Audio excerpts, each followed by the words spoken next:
توقع سعودي بسقوط مدينة مأرب. تفاصيل الخبر، أهلا بكم. توقعت السعودية سقوط مدينة مأرب آخر معاقل القوى الموالية لها شمال اليمن. يتزامن ذلك مع احتدام معارك جديدة على تخوم المدينة.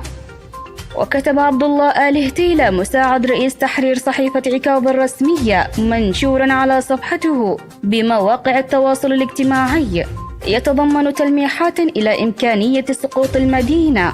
ولم يتضح ما إذا كان آل هتيلة يلمح إلى قرار بلاده التي تستعد لتوقيع اتفاق مع صنعاء قررت التخلي عن المحافظة النفطية، أم تعكس مخاوف من قرار قوى موالية لها التصعيد هناك.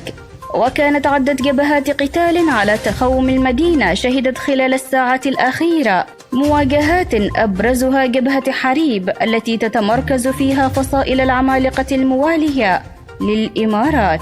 وترفض الإمارات أي تقارب بين صنعاء والرياض يحيدها تماما عن المشهد في اليمن.